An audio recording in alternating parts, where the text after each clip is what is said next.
Hello, everybody. Welcome back to Old Reader, New Reader. Hello. I'm back.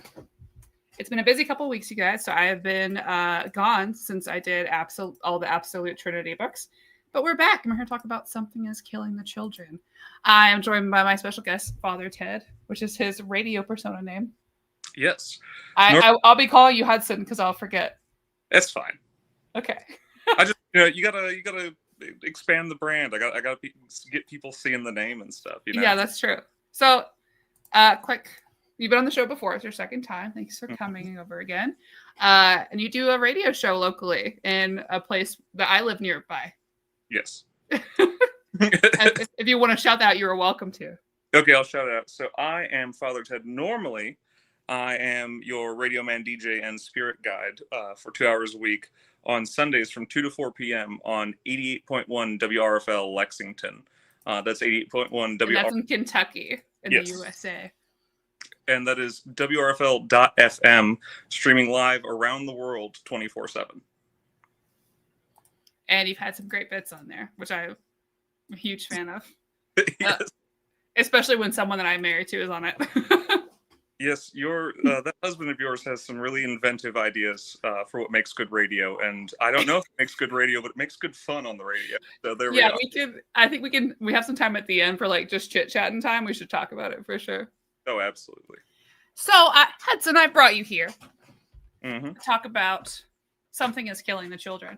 Now, recently there was a Humble Bundle, so I bought I think his name is pronounced Tynion, James Tynion IV. And I want to apologize for in the chat. Let me know if I'm wrong, because I've been saying Tynion for years. And I remember getting on a live show with someone else who was saying Tynion, and I was like, "Whoa!" Never even thought to check.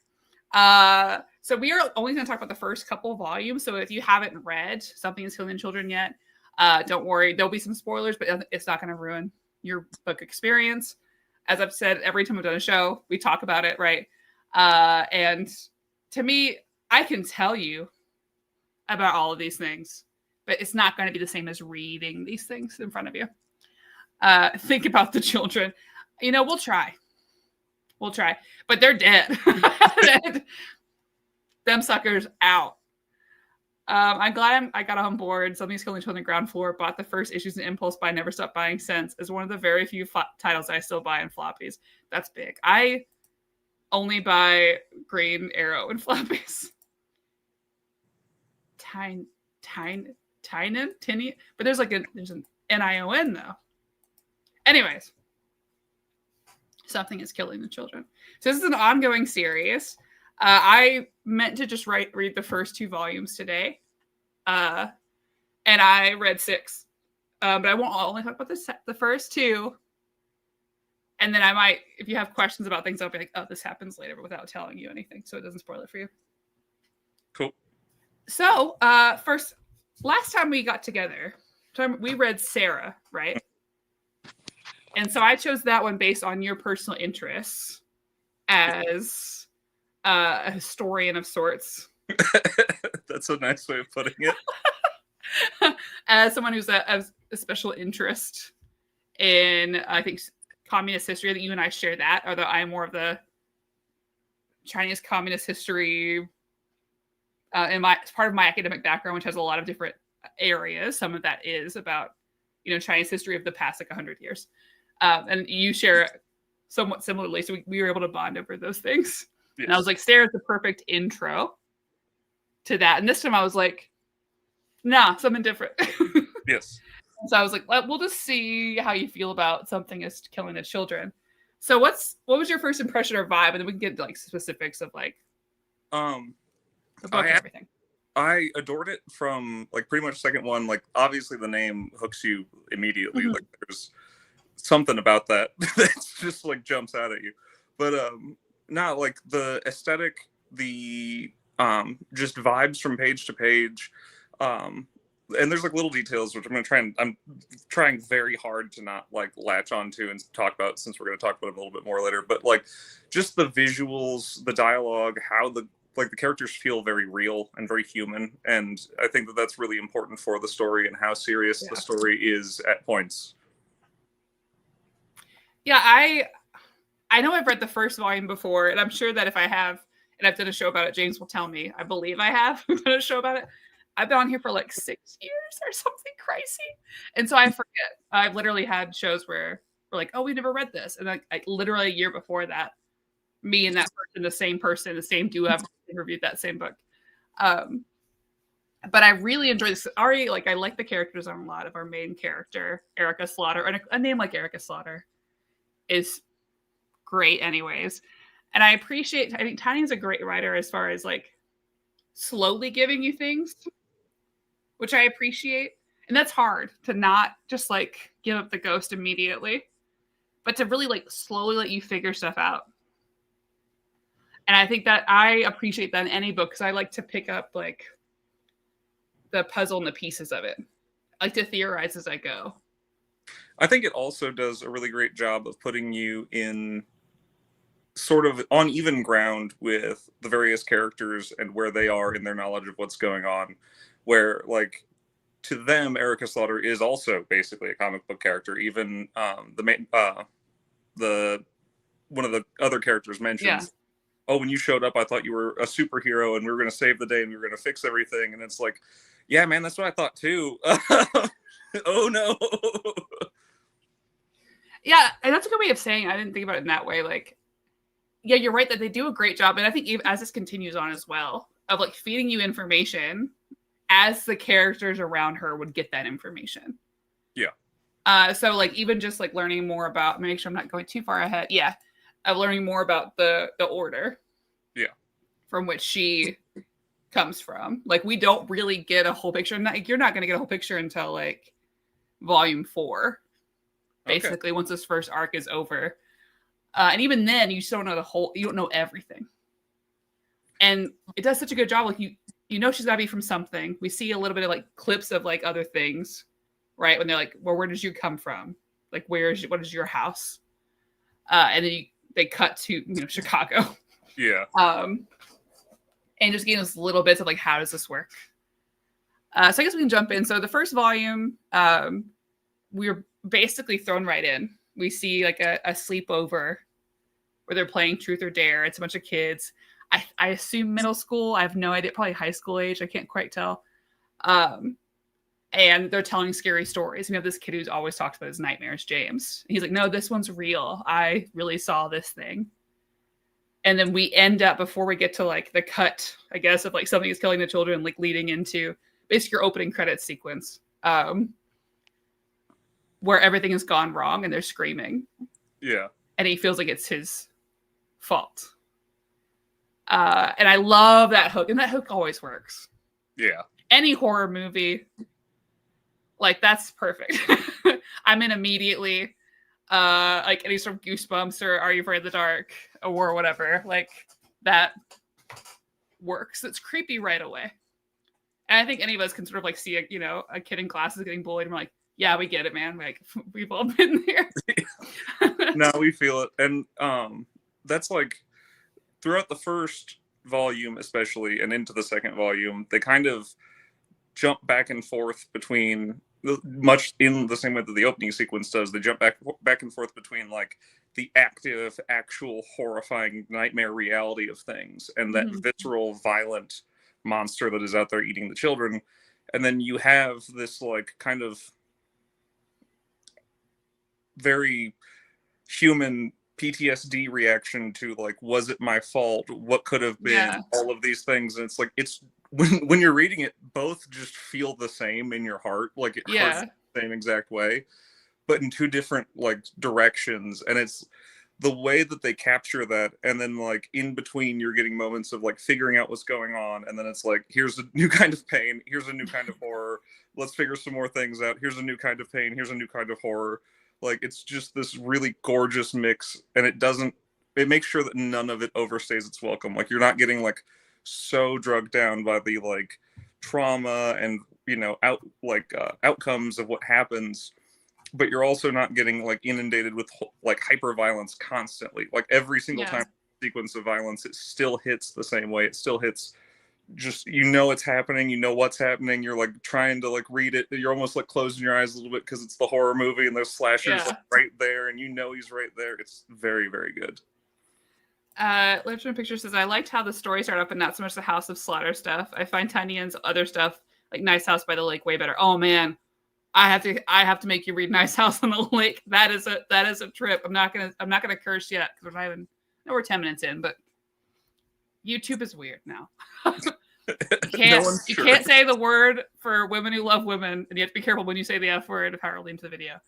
I'm here for the comment. More importantly, Maddie's badass hair. Hayden, thank you. I got it cut. I watched it before the show. Yeah, I haven't read the House of Slaughter. So like, there's they did like a spinoff as well. So like House of Slaughter and I think one other thing, which I haven't dipped into yet, but I'm really partial to like Tynion specifically. So it's giving Dodge. I'm sorry. Thank you. That's my favorite DC character. She's up there. Yes. In the black. So anyways, enough with me being flattered.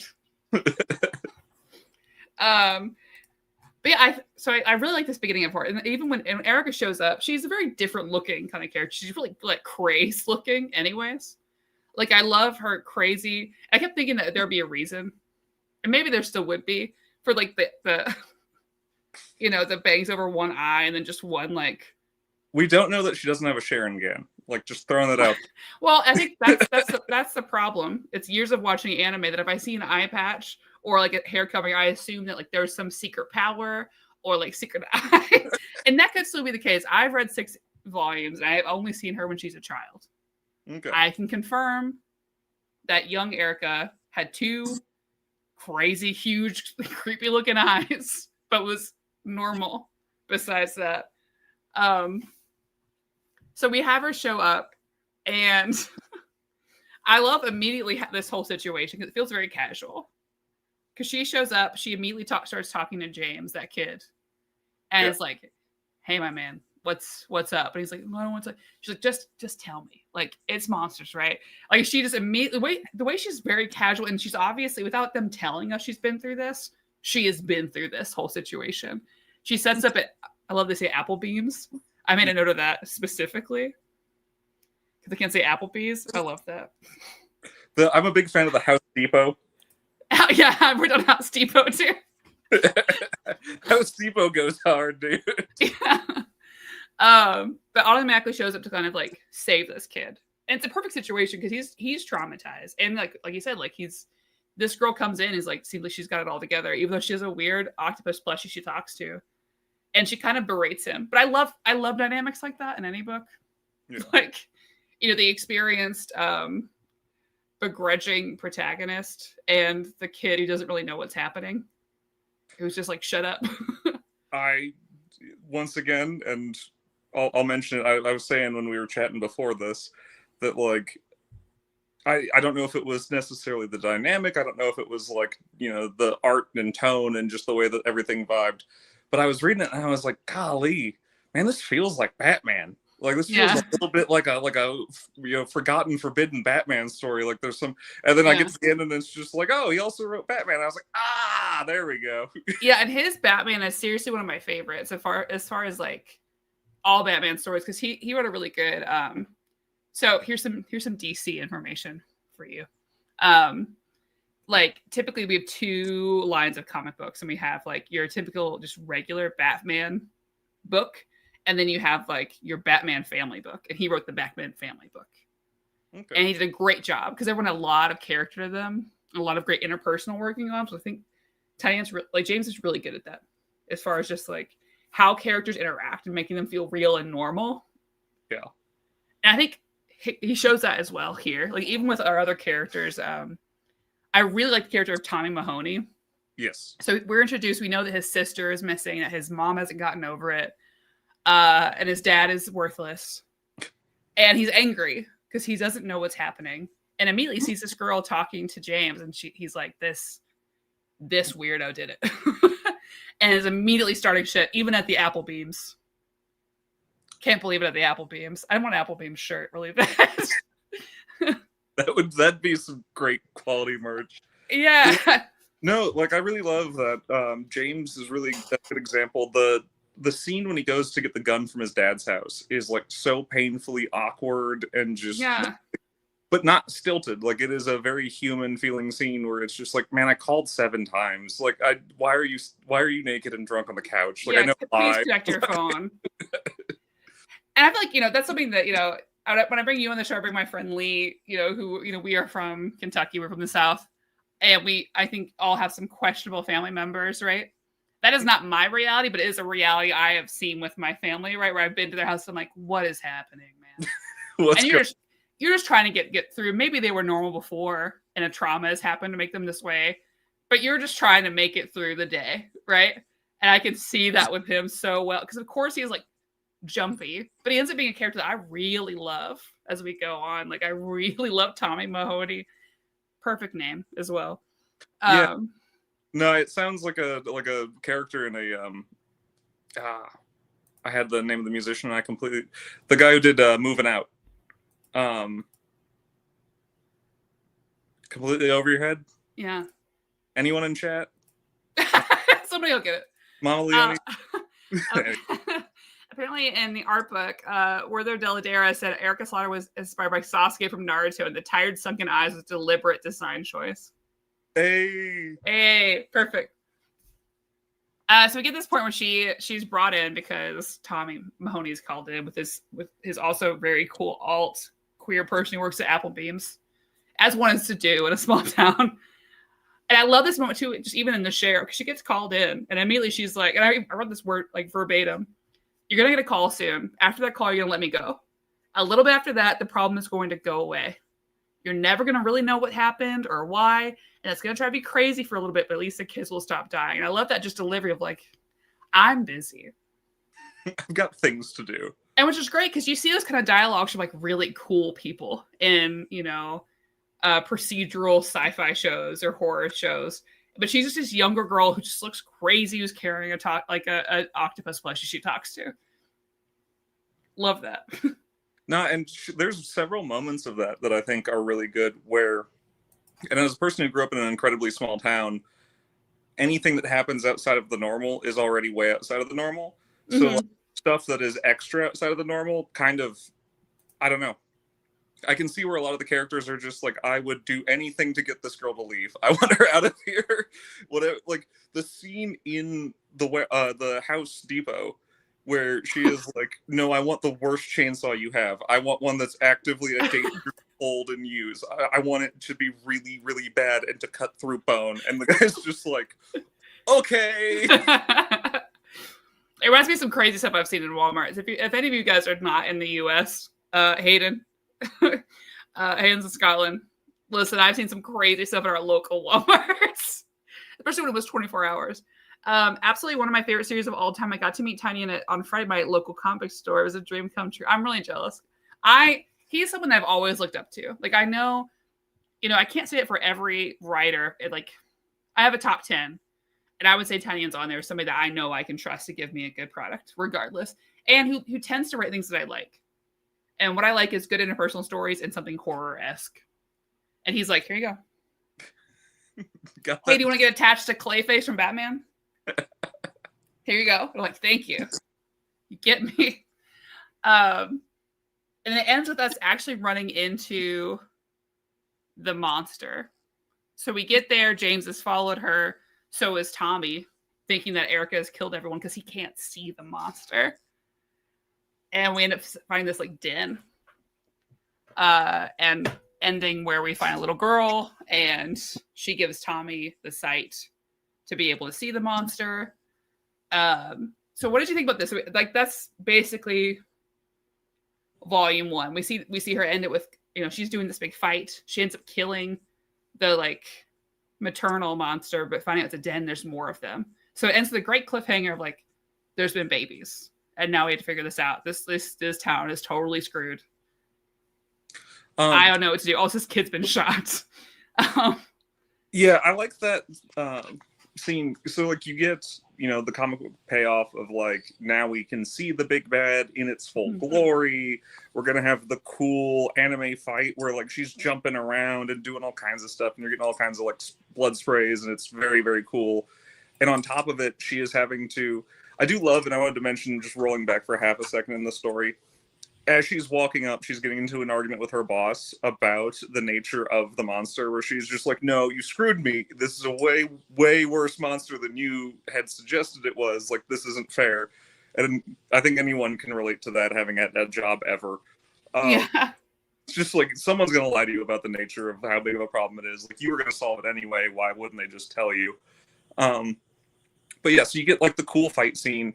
You have this, I like the fact that they, because she has to be so good at her job, and because you know that she's going to win the fight, they have this like added twist on it where like there is a person who is like struggling with knowing what is going on, that she has to like kind of bring into the fold accidentally and show what's going on. You've got a shot child, you've got a child who has just been in the problem for a minute, and it's just like, Yeah. There's this whole like crazy thing going on, and she's still in control. She still has it. She's still got it. She's like, this is either going to work or it's not. And it's not, you know, there's nothing I can do about it other than just do my job really well. So I wanted to show like some quick views of like, just like the art as a whole. So I think the whole book has a really, I mean, the colorist, it just kills it with this book. Oh, yeah. The blood itself feels it's comical, but it's like bright. The contrast is really good throughout here. The fight scenes are great, especially when they show somebody else's view of what's happening, especially an adult, because they can't see what's happening. So when Tommy walks in, he just sees her going crazy with a chainsaw, and there's blood everywhere, and he sees a pile of bodies in the corner of this cave. And he is looking for like answers, and he's angry, and he's shooting wildly. And it's this crazy situation, but you can feel it. Like, I think that this team does a great job of making this feel almost like cinematic. I'm not one for action scenes in comic books. I don't really care. I'm more about the story. But when it is good like this, and a good combination of the whole thing, I find myself excited about it. Because often there's a big, like, you know, world-altering scene in, like, an event in comic books where you have the whole Justice League doing something, and it's about the action. You lose me. Yeah. I'm not into that. But something like this, where you do a really good job of like the storytelling within the action, I'm really appreciative of that. I really love, and they reuse the, like you were saying, the another adult, like someone who can't see the threat. That becomes like another a thing that they kind of use again, where when you're dealing with something that you just can't ever explain at all, and then no one can see what's going on, and you're standing there covered in blood near like dead kids, no one even wants to hear what you have to say, let alone that it was a giant monster they can't see. And man, oh god, let me see. Oh yeah, because we do get that in volume 2. Okay, so I'm trying to remember. Luckily, I've been better at taking notes. Everyone, you can be proud of me. Thank you, Chad. Be proud of me. Typically I don't, but I took it today because I was like, if I have somebody who hasn't been on there a million times and read a million comics, I'm like, I can't fail you. Plus, you're my friend in real life, so I'm like, not that, I mean, everyone who comes on here is my friend in real life, whether they want to be or not, typically. Because I've had people on here like Sean from Comics Palace, and I'm like, Sean, I love you, which is healthy. Yeah. Not parasocial at all. It's like a totally normal thing to do. But anyway, so I took notes. That's all that means. But I love how volume 1 wraps up. Like, it's just enough to give you that right taste, and it ends with like the cliffhanger of like there's something more here. And the fact that we found someone in, like, the child in there, which is really cool, because she's like, I've been here a long time. And I'm like, I can't wait to see how effed up this little girl is. Like, yeah, she's not great. No, but she's chill. It's weird, right? Like, I like seeing how these... It is what it is, man. But she's just not having a good time. No, because you have... James is the most normal of anyone. I think James or Tommy, the most normal of anyone in here. Because, like, they are reacting like normally, like you would, right? Yeah. James made up a creature at a party because he is stressed because there is a boy there he likes. He doesn't know how to deal with it, right? And it's a one-sided thing. And that creature ends up being real and then kills a ton of people in town. And he's like, it's all of my fault. And he had to witness people being ripped apart in front of him. I mean, if your gay panic came alive and killed all your friends, you'd freak out too, man. Right. And, I don't know if he's got a Christian background, but I'm assuming if it's a small town, he's assuming, oh, God's decided this is my recompense. But he doesn't seem to be that way. He's probably the cool way about it. Yeah. But like he is reacting in a normal way. He's being really brave about it. And there's a scene, like it's later on. Oh, I should have said 3. I should have read this ahead of time and then told you 3. But there is a scene that's gonna happen later where he's like thankful to her. It's not too spoilery. For giving him something to do about it. Yeah.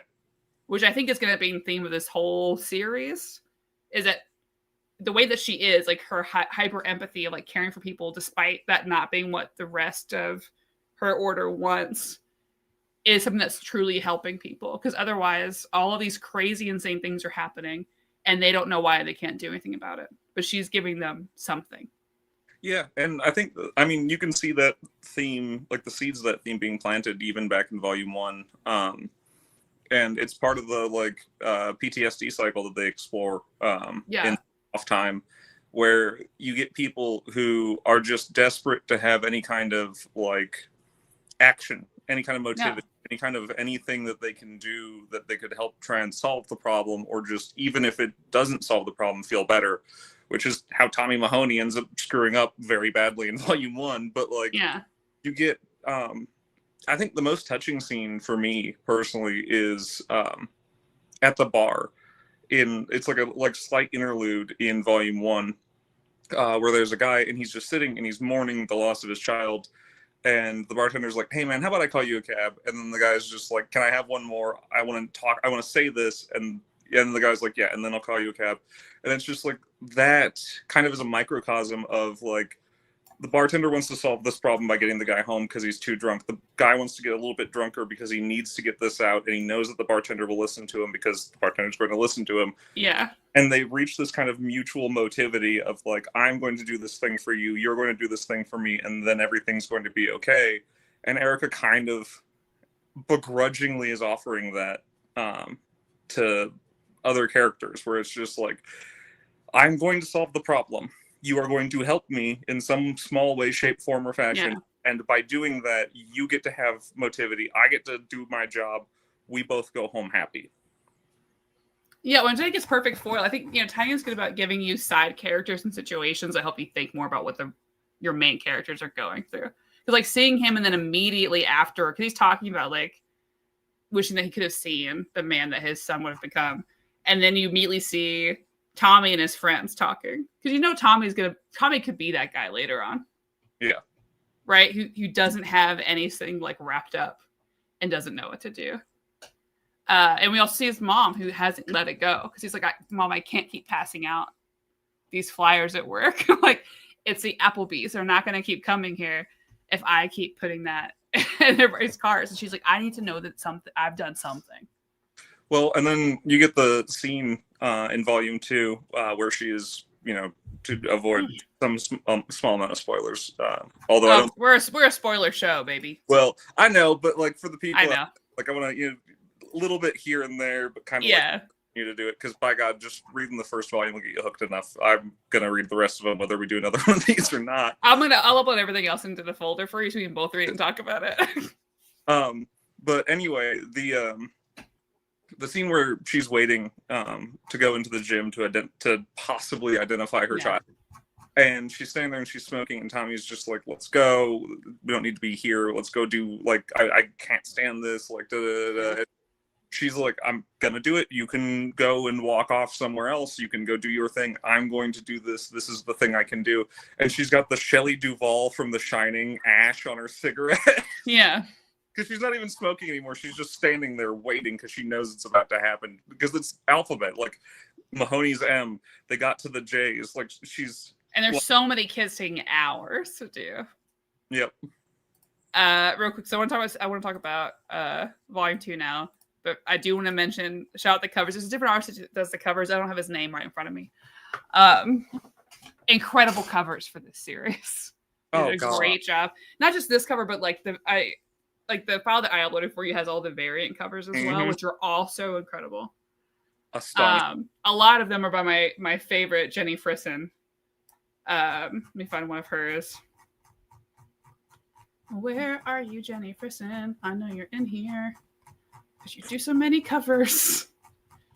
Never mind. I've taken... there's one. So like Jenny Frisson, who does this. Okay. I have a ton of her. I have so many of her... I don't have anything right here because it's all downstairs or in my office. But I have so many of her Wonder Woman covers and like a whole poster book of Jenny Frisson covers because she's one of my favorites. But they had great variant covers for this. So... to jump into volume 2.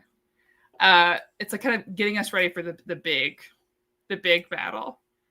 And we have our first introduction to the Order or the House of Slaughter, right? Where we have Aaron show up. Which I don't think we know his name until... I don't think they mentioned it this whole volume unless I missed it. Because I was like... I just kept writing dude from the Order until I got to volume 3 and I knew his name. I maybe. I think in volume 2 they do... She mentions I can't. His name's Aaron. I did take that down. So Aaron Slaughter again. I kind of changed my last name. That's so cool.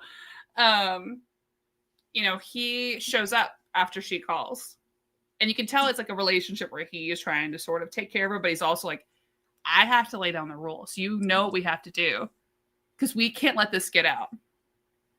And we get this great, And I love the juxtaposition of this because she talks about like, the order that she comes from. There's a great line in here because she talks to James. She goes and talks to him in the hospital. And he's like, I know you're coming here because you just need me for something.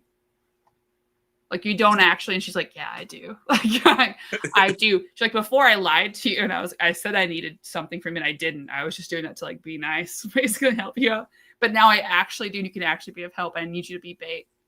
I know you've been shot like just like yesterday, but like but he's like, because he's like, do you know what we're dealing with or how to deal with it? And she's like, basically. She's like, something like this has killed my parents. And he's like, why not call somebody who knows what they're doing better? And she said, because the people who know more care less. And so we're getting this view into like the bigger organization, which felt too close to real life for me personally. These people that know how it's supposed to be done, that just want to hide all of this instead of actually fight the monsters and help people. And that's why she's out here doing it. She's like, no one else is going to. They don't actually care about you guys. They want the monster dead, but they also want you guys not talking about it. So I'm here doing like the real work. And she kind of alludes to that too. Like, she didn't give it away too much here. And they, you get a whole breakdown of what everybody means in the group. Just a couple more volumes in. But she's like, I do this. They need me to do the killing, which means that there's people that aren't doing the killing. Well, and like you get little peeks, and another one of the things that they do that really sets her up well, where they do a show don't tell, where like she there's a couple of scenes that you see her without her coat on, and it's just scars all the way down to her wrists, and it's like, oh, okay, she's been doing this for a minute. That's why she's so good at it. That's why she knows what she's talking about, and she is putting herself into preposterous amounts of harm's way constantly. She's Geralt, for all Christ's sake. Yeah. But yeah, no, it's, and there are several moments where she's interacting with Aaron, her boss, where you get like these glimpses into the fact that she knows on some level that, yeah, we do have to keep this secret. Yeah, there is some sort of administrative stuff we do need to go through. But at the end of the day, the material purpose that we are here for is to make the monster dead. We need to focus on the monster dead at some point, as opposed to just not doing that in favor of letting the monster go free while we're waiting to kill it. Yeah. And there is a scene that like I remember reading it like kind of gave me a little bit of a chill, where like he's talking to Erica and he's just like, oh, don't act like you didn't take that boy into the woods to cover your scent. We're hunting first before anything else, or something like kind of vaguely around that. The full quote's eluding me. I didn't take the note for it because I'm an amateur, but I love that line where it was just like him doing like a cold calculated read of her. Like they're both going back and forth where she's just like, oh, all you care about is this, and he's just like, you only care about your job also. Like let's level playing field here. Yeah, your job is probably better than mine, but like like let's not we all have the same training. It's like we all came from the same bad parent. You know? Like honestly, I still see you doing it. It has the same feel as like having dysfunctional parents and interacting with your siblings, where it's just like, I know why you're doing this. Like I remember when this was done. Like yeah, nah, it's got that vibe. Yeah, there's so many juicy bits in here that I want to talk about. Which means this may end up going a little late, if that's okay. So it probably is going to be able to talk about the first 2 volumes, because I think we would be here forever.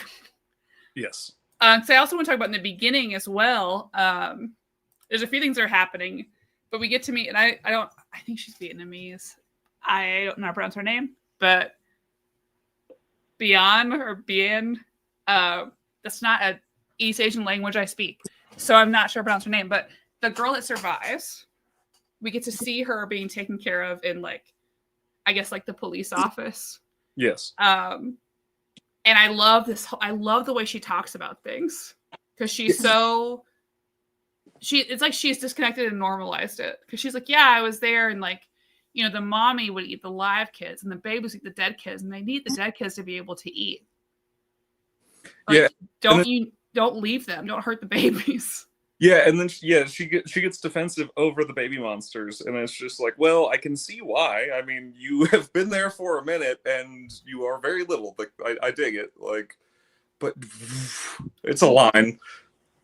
And there's a good moment, I think it's in here as well, but like, where she's talking to the older lady, and she's like, have you ever seen a dead body? And she's like, yeah, you know, my father died, like a normal way.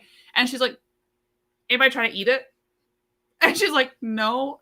Because they also don't believe her, right? Because these also don't see anything. So they just have this little girl, they're like, oh, she's making this up to make it feel better, right? When really, like, no, she saw that.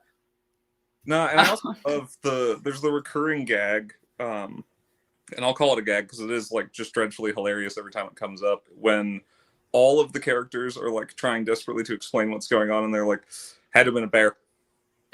Right. Absolutely was a bear. I don't know what else could do this. Had to have been a bear. And I think there's kind of an irony, and I don't know if it's an intentional irony in this or not, but there is kind of an irony about the fact that like bear in the English language is a word that was made up to avoid saying the actual word for bear, because there's an old superstition in most European countries for like, if you say the real name of a bear, it'll appear. And it's kind of this like spooky, scary thing, because there's like I think the etymology set, like the way that the etymology should work is it should be something closer to what the Greek word is, which is Arctus or Arctus. I don't know. I don't do the Greek. Like, it should have that kind of sound, but it doesn't, and it has more of the sound of the word for brown. So it's like you're referencing, oh yeah, the brown creature. Like, you don't want to say bear because that'll make it show up. Oh, it's funny. I didn't know that. Like I said, I don't know. That's a weird pull. It's an European linguistics pull, so it's not a very common one. But it is kind of a funny irony that they're like, oh yeah, it definitely was a bear. It couldn't have been another thing. We can't say that it was a monster. That would make us sound weird and crazy. We can't say. Well, I love that, like the police, like I don't think it was, maybe it was a sheriff. It was like either sheriff or his like second person. I have a hard time figuring out who is who, because everyone is drawn very well and separate, but sometimes I get a little bit of same faces if they're in the same uniform. But he comes in there and talks to James. And he's like, "Is aliens? What are the aliens? Just get to me straight, son. What do the aliens do?" And he's like, "They're not aliens." It's like, well, what is it? And he's like, monsters. And he's like, so like Dracula? That was one of my favorite parts. He's like, no, not at all like Dracula. No. But just like, I can picture like a small town guy, like full Southern accent, right? Being like, well, what is it, son? Aliens?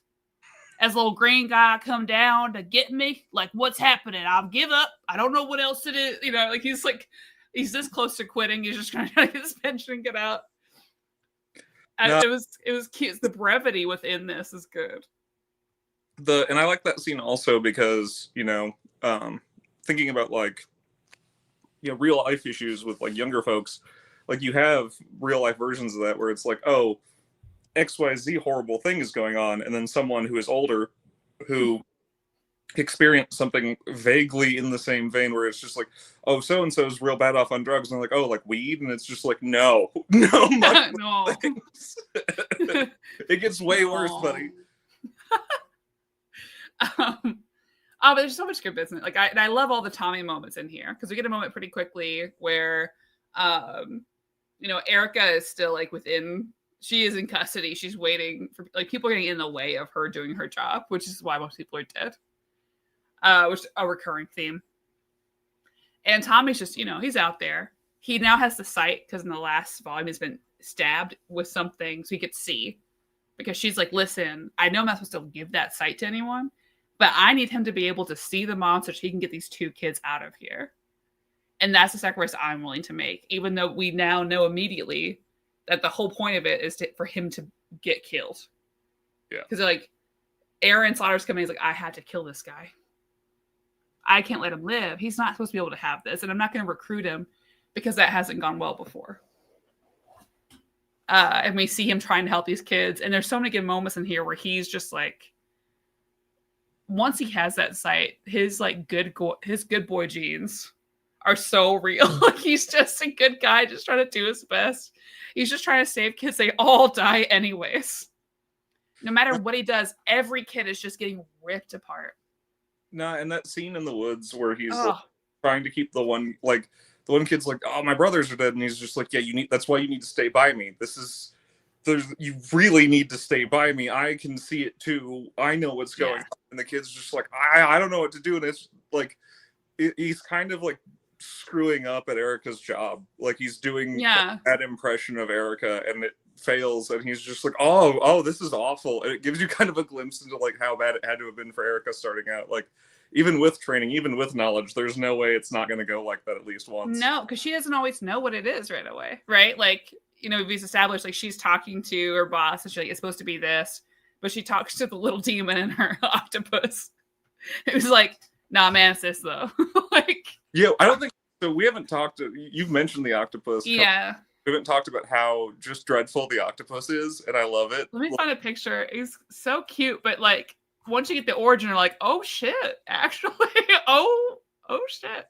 Yeah, no, and then like the way that he talks to people is just so dreadful. Like he is the like physical manifestation of anxiety. Like he's just like, you're gonna do a bad job. You're gonna die here. Yeah. You're doing this. Oh, you're letting this person die, and it's just like, oh my god, stop talking. So this is the first one I found. It's not my full picture of him, but just him like in the back. And I think they do a great job, this team, of like how they use text, which I haven't really talked about, but how his stuff is always purple, kind of creepily. He's just like, this won't work.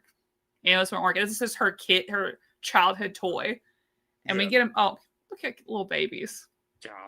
Let's let him meet some kids. They're so cute. Trying to find a good moment in here. It's too late. That's not fun. YouTube. Anyways, we do get a moment in here where we do get a little bit of like an origin. Yeah. Where she's talking to Beyond, and we finally get like a touch of what happened, where she talks about how, and I wrote down the line because she's talking to Beyond about it, and it's like, once upon a time there was a little girl in a small town like this, and she watched something no one else could see rip apart her best friend open and eat them. Which is a crazy thing to say to a kid, but that kid also went through it. So I think it's perfect for her to talk to someone and for us to learn more about her, to see a kid who basically has gone through the same thing. Right? But we learn that she is like, that's how she got into this. And I will say that scene, the hunter that saves her is just such a good design. Like in a comic of many great character designs, like where she's standing there and she's got like you can tell that it is like an old axe, and she's just standing there and she's just like clearly ready to go and very surprised that a child has held its own against the monster. There's like look of awe and readiness at the same time, where her posture is strong, but her face is like, oh snap. Let me see if I can find. I know it's hair. That's fine. I read this at work today, so I don't have everything like set up. Oh yeah, so cool. And you're gonna love her. Awesome. I still don't know what happened to her 6 issues in, or 6 volumes in. But man, we get more backstory. Damn it, Erica Slaughter, you're so cool. But we learned that like she saw all this happen, and that the monster that killed her parents and her friend is trapped within that octopus that she carries around. Yes. Love that. I think that's so cool. Yeah, it's, the memory of the first time, like, still haunting her, but, like, giving her an edge over everything that she still has to deal with.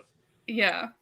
And we see a little bit of, like, they show kind of what's happening back at the House of Slaughter. And they don't give us all the names for that yet. But they do. Yeah, the House of Slaughter and the Order of St. George. Mm-hmm. And they'll talk more about that in volumes to come. But we get to see that it's definitely this very, like, aristocratic-looking house. It's very old. They wear masks like she does. So there's obviously some sort of order to that, and they're different colors. It's something very old, and definitely, without them telling us, we know it's an order of people that kill monsters, and that she is doing something that she is not supposed to be doing, which automatically makes us like her. So all this is happening. Things are getting really effed up for Tony. Aaron Slaughter shows up and is like, "Hey, my man." And Tommy's really struggling. And he's like, "Hey, I can't have you be doing this." He like goes to drug him because he's going to kill him. And I'm like, "No, Tommy. Who cares about those kids?" Yeah, no, you gotta save the good boy. He'll save more later. I love him. I love a big dumb boy, though. It's a... I've got a type. I love him. I love big dumb boys and strong, scary ladies. Don't we all? The type. And Erica shows up to stop him from killing Tommy and like bring him in and like distract everybody. But it ends so well. It's so neat because you have everybody outside the school. She's already kind of given a warning to everyone, like, please, if there's anyone with kids, get them far away from here. Immediately, they need to be out of here. James, I need in the middle of the school. I need to get people out. I need to get them safe. And they're not doing any of that. And we get this great image of this little girl being like, because she sees the monster and being held up, but you can't see the monster, nobody else can see it, and then just ripped apart. Incredible. Yeah. Like, and that's really gross to talk about. But in comic books, I'm like, if it was me talking about this in real life, I'm like, that's disgusting. Yeah. But in comic books world, I'm like, that is so cool. And okay, I have the actual picture right here. Where are you? Oh my god, scrolling PDF is hard.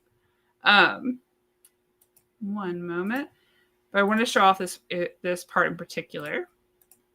But just this image right here, I think is so well done because what's going to happen. Yep, there's no avoiding it at that point. Just a little girl in this crowd. She sees the monster, and nobody else. This is a perfect like horror movie still. Well, and there is the shot right before that where the other kids start to notice too, and you can see in the background the kids like peeking out from around their parents. Yeah, and they all start to like catch on to what's going on, and she happens to be just way too close to the problem. Yeah, and just I don't know if I should show that. Yeah, I forget about YouTube, but you do see like her being lifted with nothing. And what's so sad is like we have a drug Tommy, and he's like that little girl. I love the way they do this, and it's a little bit small here, but we get like the very like light,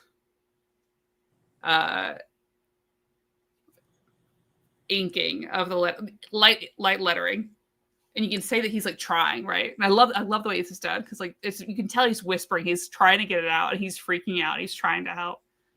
Yeah, and he starts just Tommy charging through it. But no, and the I will say like thematically, I really love the way that they display like certain kinds of bureaucracy and certain kinds of like, you can tell people or a group of people like, hey, this is a problem, this is going to be a problem, this is going to be an issue, we need to do this thing, and then they will like either tell someone else, not tell someone else, kind of halfway do something, not do it, or like you'll have like interpersonal kinds of it where it's just like, hey, I need you to do this, and then the guy just doesn't do it, and then bad things happen. And to tie it into like movies just very briefly, very wildly, one of my favorite things about George Romero movies, specifically Night of the Living Dead and the crazies.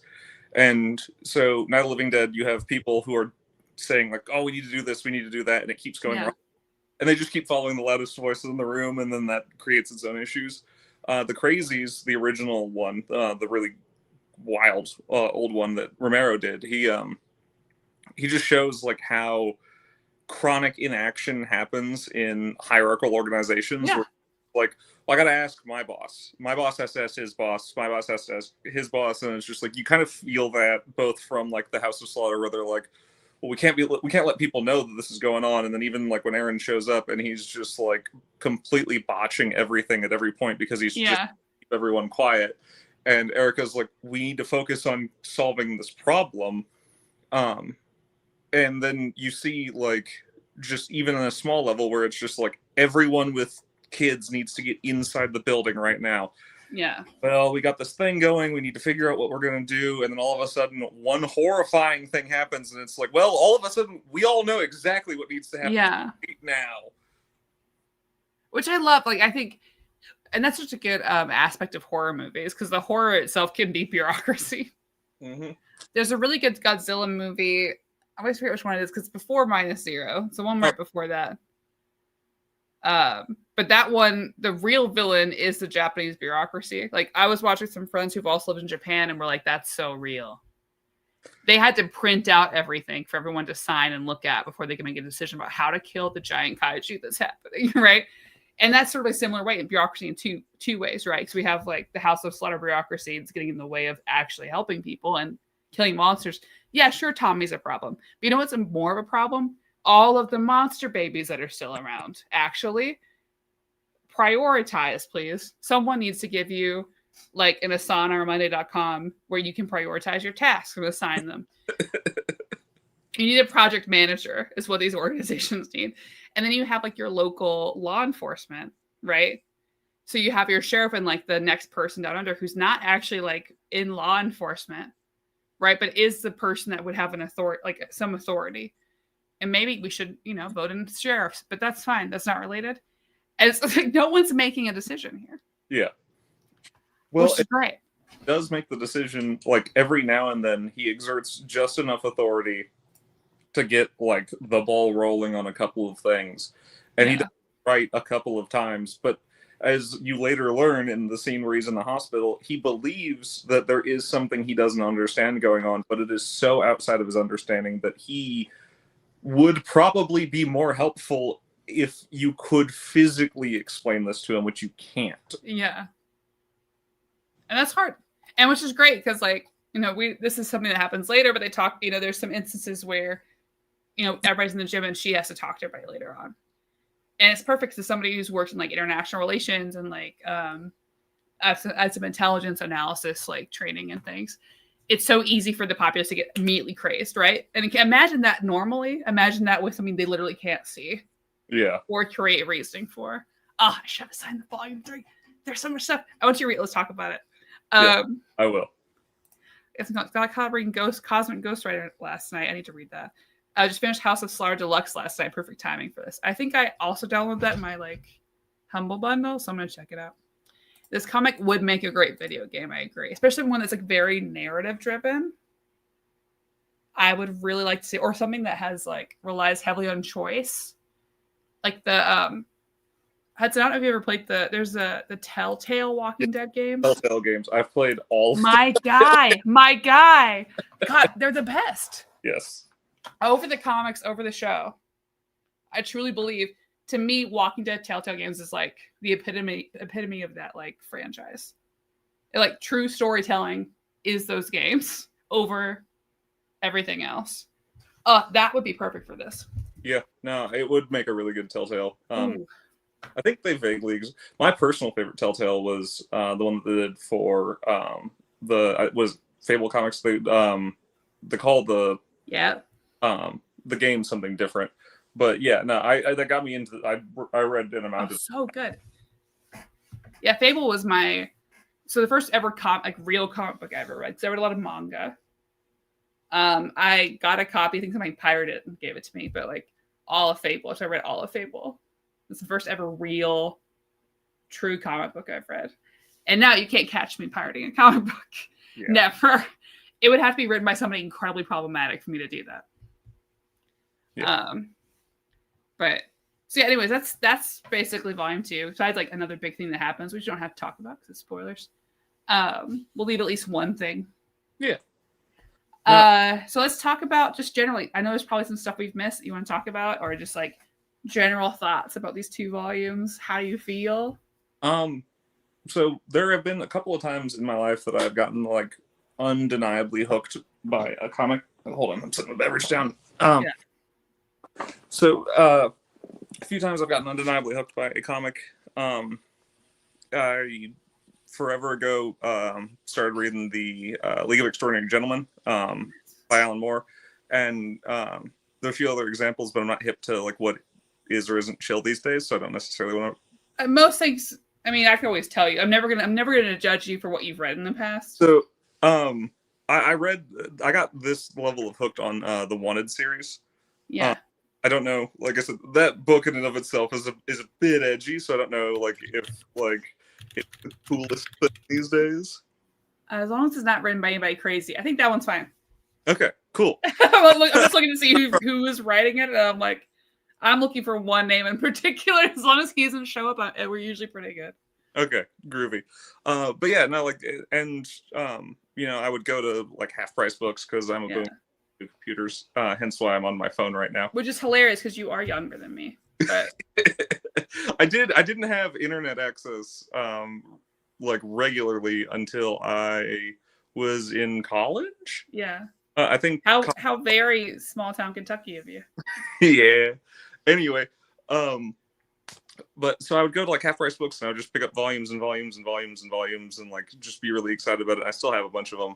Yeah. And, this is the first one that has done that in forever, and it has like made me so excited to like continue it because it's like it's not it's not something that I like want to turn my brain off and read, and it's not something that I like feel as though there's like this high protocol for entry where it's just like you have to like be so focused or you have to give it so much attention. It's just like it's the right amount of stuff where it is just like I want to read this and I want to look at the backgrounds. I want to like see how these things are being written. It's like just hits all of the sweet spots for chat. We got him. Ladies and gentlemen, we got him. Okay, I think you should read all of his stuff, like truly. I want because when someone brought up Nice House on the Lake, that is a you book. That is a book that you and I can like talk. So I feel like I'm gonna upload all this stuff that I got from the bundle for you to read, and then we can just get together and drink and just be like, "Man, is it crazy? What do you think?"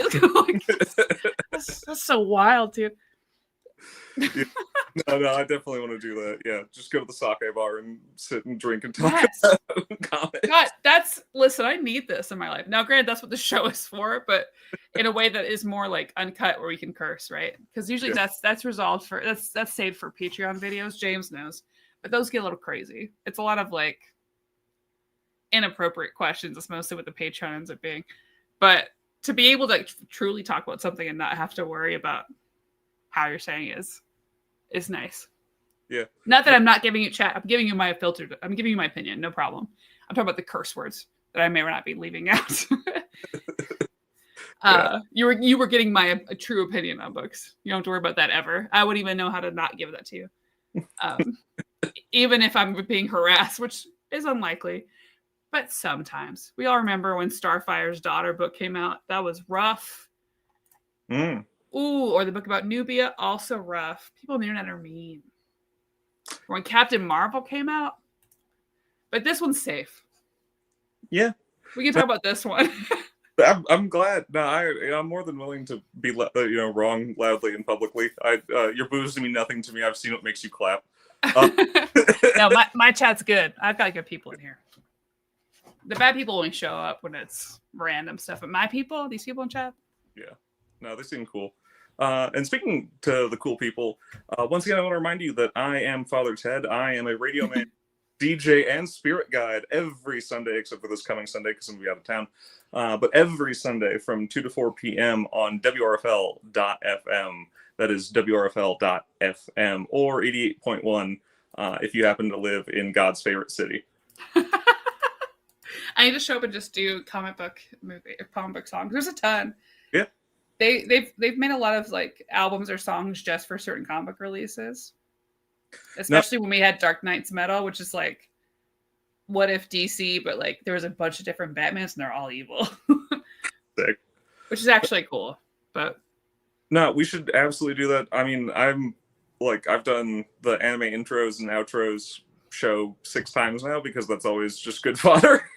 And both my wife and my primary work husband love that, and they like to come on the show and do it. And Elliot and I have our like little ideas that we share, and I share my Apple Music with him, so now he can just add stuff to playlists for me. He's my secondary work husband. Yeah, that's fair.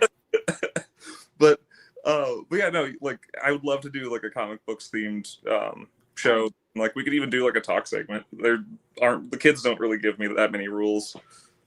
The kids. Yeah, they're college kids that run it. Like, which is, it's interesting to have an 18-year-old be your other boss at your volunteer job. Yeah, I get it. You are contractually obligated. I can talk, I promise. It's been a long day. It's not the one, I promise. It's just my normal stuttering. You are required by being a guest of the show to give it a rating from 1 to 10. What would you give the first 2 volumes of Something is Killing the Children? I'd say I'd give it a solid 9. Like, I think that to be a 10, like it's got to be, something that's like transcendental to the like medium, not to, sound like every nerd, but like it'd have to be like something that's fair. Change the game. But as far as something that does the absolute hell out of what it is meant to do and what it is designed to do, it does it better than most other things you're going to find that are that way. Yeah. And it is addicting, like you said. You burnt through like way more volumes. If I had the time, if I had like and I had work to do. I did the work. So if you're somebody who works with me, I don't think you're watching, but if you are, I did my work, I promise. I also read 6 volumes of this today. I'm just fast. I did have to stop myself from reading it periodically while sitting on the forklift because that would not be a good look. I don't want your boss to call me up and be like, hey, just fire my husband. Like, listen, I heard your wife is having my workers read comic books while I should be working. But no, all this other stuff is really good. And I'll upload the rest of his books to that folder if you want to, because there's some really good stuff in there. No, he's one of my favorites. I mean, like, just truly, I'm always happy with him. So for me, I'd say I have a 10 too. I feel really good about it. Like, I have no qualms about this. I think I'm reserving my final judgment until I'm done completely. This is ongoing, so I don't really know. Because I remember reading his other series, Nice House on the Lake. And the first part, I gave it a solid 10 out of 10 because I was like, I love this. And then it continued on. And the mystery didn't quite match what I built up in my head. So I give it a less one. But I think this one, no matter where it goes, I'm very interested. Yeah. And this is a great lead into spooky season, honestly. I feel like this is a good, like, prepping for October. Oh, yeah. Read. No, my wife and I have been sitting down and watching horror movies in an attempt to summon fall weather. Yeah. Instead of, like, it's kind of the reverse where it's like fall weather normally should make you want to watch those things. And it's just like, no, I think if I watch American Werewolf in London, I can make it less than 80 degrees. I think that's me with Gilmore Girls. Like every other white woman right now. I don't care. I can watch Gilmore Girls and then read Something is Killing the Children. That's fine. That's a hell of a vibe. I'm multifaceted, okay? Which I'm stoked. And like, if you want to come out, hang out in October, I need to plan my books. October, I only read spooky reads. Hell yeah. And I always have to read at least one Junji Ito. And I need to figure out what my Junji Ito for this year is going to be. Have you read any Junji Ito? I think I've read one. I've watched a lot of stuff. I know I've read one. Okay, I have to fix that. On balloons. Ooh, then no. No, there's better. No. I know. You have to start with Spiral. I know. Uzumaki. Yeah. Uzumaki, then Tomy. Then you can read whatever else in whatever order. That's fine. Can we read the one about the shark with legs? Gil? Yeah, I want to read the one about the shark with legs. I mean, I'm not for the show because we've read it, but I am certain because most of the books now, like there's 3 that have actual just like continuous plot lines, and then all the rest of like Junji Ito books are pretty much like anthology books, and some of them will have the same story pop up again. To me, like my ultimate cozy night in October is me, hot cocoa or like a hot cider, and one of these, just one of these Ito books, just cozy up. My dad let me start reading like horror short story collections because it's just what he had, like as because that's what he read, and it was slightly less obtuse language than Russian literature or Lord of the Rings. So it was something I could start reading when I was in like 4th and 5th grade, between reading One Day in the Life of Ivan Desinovich and such. Of course, as you do. There's fun stories with that. But anyway, I got that taken away from me, but I never got like any Stephen King books or any of the other like crazy crap my dad was letting me read. So it's just like, which is wild because some of the things King wrote, I'm like, oh yeah, buddy, should have been taken away. Yeah. But anyway, the like reading horror stuff for me is also very like relaxing and soothing because it's nice. Childhood, it's so sweet. Yeah, I'm either typically. When I'm reading regular novels, right, I'm either reading, I mean, sometimes there is fantasy, put in there, but typically that's not the main, right? If I get into a fantasy series, I'm stuck until I'm done. But my regular reading is either heavy romance or it is horror. And that is where I exist. It is like, and typically it's one after the other. Like I was reading Tusk Love, and then I was reading My Ex, the Antichrist. And that is the balance that I like to keep in my life, especially when I'm stressed. Like, that is where I like to be. Yeah, man. It's just fluffy romance, apocalypse ending horror book. Like, hell yeah. Any other things you want to talk about the book? I didn't know if we missed anything. I don't think we missed anything. I feel like I did a good job of bringing it that like really made me happy. Okay. Chat, if you have any questions for the chill time, feel free to ask them. I promise I can talk. I swear it's been a long day, besides me reading all of this. I'll be back next week. So Omar is going to be on the show on the 30th. I need to plan something for next week. I think I'll hit up Tina, and I think we're probably going to do an X-Men book. Which one, I'm not sure. I assume it'll be something 80s or 90s X-Men, which Omar will be very upset to miss. I have a very funny past with X-Men on this channel, Hudson. Okay. Most of the new stuff is fine, but if it's anything older, I tend to have opinions that Omar is very upset about, especially if it's his birthday and he's drunk. There is a very popular video about the Phoenix Saga. A Dark Phoenix Saga, and I think I gave it a 4 to be nice, and it was a very bad time for me and for Omar and for me being bullied by chat for like years to come. Lovely. Because I don't like people over-explain things to me that I can see in pictures. So we'll see what happens next week. But then next month is all spooky books. So if you're watching this later, feel free to comment down below or send me on Instagram or Discord or whatever recommendations for spooky books for October, because I think it's been long enough that I have definitely like accumulated some I can read. I do need to pick one Junji Ito book, but besides that, the rest of the month is open to anything spooky. Maybe I'll read some more Tynion. I don't know. Thank you to Hudson for being here. I hope you have a good show next weekend. Probably the next time you have one.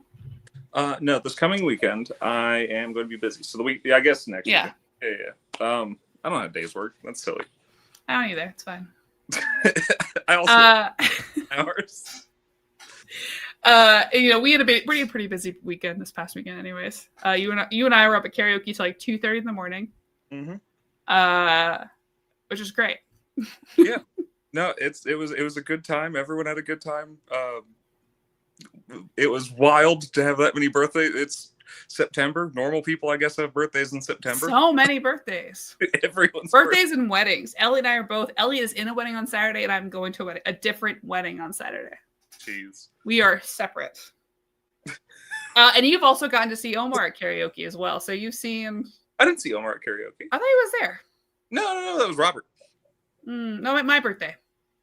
Oh, at your birthday. Yes, I did see Omar at karaoke. Oh, buddy, I did see Omar at karaoke now that I remember it. Your birthday was something else, man. It was great. I mean, chat, Omar, drunk Omar. It's what you'd expect. It's a great time. Anyways. I love being 30. Like, if someone's birthday party happens, you go to karaoke and you go to Waffle House and it's still daylight out. Oh, it was great. And then, Omar was there too. We were chatting up the waiter, who was like a non-binary furry. We were talking about anime. It was great. Drunk Omar is best Omar. And James also knows that anytime the only way you can tell if I'm drunk on the Discord is if I post in the Discord. I don't touch the Discord unless I've been drinking. And then that's where I show up in the name Discord like, hey, what's up? What are you guys doing? So I think I was on the Discord last Friday night. We were at karaoke. My favorite thing on earth is the fact that I have Elliot in 3 different group chats that we're in together, and there's one that is like fairly work focused. There's one that just isn't, and like I know that he like the other day I popped into a group chat and he was like, "Man, how's the PBR doing?" And I'm like, "Hey, it's fine. Don't worry about it." It's a good time. Anyways, thank you for being here. Chat, thank you for being here as well. I've missed you guys this past couple weeks. It's been my busy time at work, so that's why I've been gone. It should be pretty chill. Feeding Ghosts, a graphic memoir. Well, James is my guy. That's my dude. I trust anything he tells me to read. Now, does that mean there's a couple books he's told me to read that I haven't finished reading? Yes, but it doesn't mean I don't love you. It just means that I'm distracted. Yeah, I'll be here next week I will have a guest, and then the week after will be Omar, and then all of October will be spooky. So that'll be my treat to myself to play in that. And if you're catching us later, comment down below your thoughts about Something is Killing the Children, or any other recommendations that you have, or recommendations for Father Ted here, because he's my friend and you're required to come back, and that's the rules. You guys know about the Patreon. Please subscribe, like the video. You know all that stuff. I'm never good at that. Everybody else has like a spiel at the end, and it's really cute. And then to me, I'm like, guys, I hope you like the video. If you found this and you're not subscribed, that's crazy. Yeah. I'm here every Tuesday, pretty much. You said the whole, like, people have a spiel thing, and, like, I just had a, like, primate neuron activation where I kind of wanted to do the Northern Lion, like, outro from his videos. I watched those for years. I'm like an OG Northern Lion fan. There's a lot of, like, people who've been hooked up with it nowadays. And I'm just like, oh, God, no, that's cringe. Massive. No, I've never been good at that because it feels not real to me. So I struggle. And I just accepted that. That's just me. But I try to remember at the end, I'm like, oh yeah, please subscribe, please like the video. Anyways, I'll be here next week. See you guys soon. And this has been a lovely night. Hudson, don't go anywhere after I turn off the stream so I can say goodbye. Yeah. See you all next week. And have a good one. Take care of yourselves. Watch Gilmore Girls in a horror movie. Be nice to me. Eat your vegetables, get your vitamins. Yeah, do all that. Bye. This is my hit the